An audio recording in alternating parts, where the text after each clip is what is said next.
नमस्कार बच्चों। तो कैसे हैं आप लोग? मैं आचार्य हजारी प्रसाद द्विवेदी हूँ।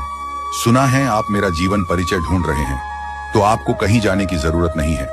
अब मेरा जीवन परिचय तो मैं ही बता देता हूँ। तो बच्चों, मेरा जन्म श्रावण शुक्ल पक्ष एकादशी 19 अगस्त 1907 ईस्वी को बलिया जिले के दुबे का छपरा ओझवलिया गांव के एक प्रतिष्ठित सरयू पारी ब्राह्मण कुल में हुआ था।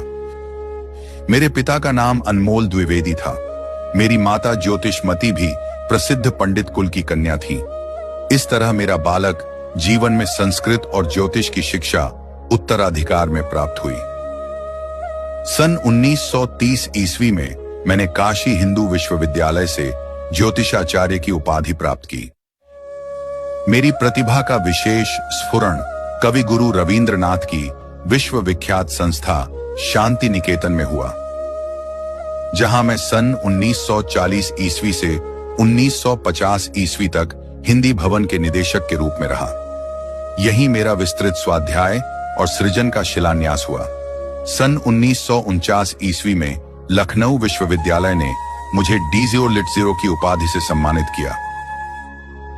सन 1950 ईस्वी में मैं काशी हिंदू विश्वविद्यालय के हिंदी विभाग के प्रोफेसर और अध्यक्ष नियुक्त हुआ।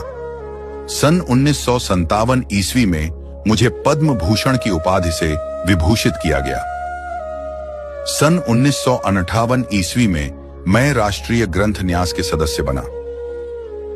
मैं कई वर्षों तक काशी नागरी प्रचारिणी सभा के उपसभापति, खोज विभाग के निर्देशक तथा नागरी प्रचारिणी पत्रिका के संपादक रहा। इसके बाद सन 1960 ईस्वी से 1966 ईस्वी तक मैं पंजाब विश्वविद्यालय चंडीगढ़ में हिंदी विभाग के प्रोफेसर और अध्यक्ष रहा। तत्पश्चात मैंने भारत सरकार की हिंदी संबंधी विविध योजनाओं का दायित्व ग्रहण किया। लेकिन 18 मई 1979 ईस्वी को मेरा निधन हो गया। मेरी साहित्य बहुत विस्तृत है। कविता और नाटक के क्षेत्र में मैंने प्रवेश नहीं किया। मेरी कृतियां वर्गीकरण के आधार पर निम्नलिखित, जैसे कि मेरी प्रमुख इतिहास है, हिंदी साहित्य का आदिकाल, हिंदी साहित्य की भूमिका।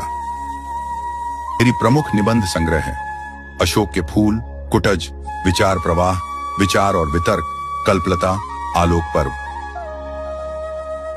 मेरी प्रमुख उपन्यास है बाणभट्ट की आत्मकथा, अनाम दास का पोथा, चारुचंद्र लेख और पुनर्नवा आदि।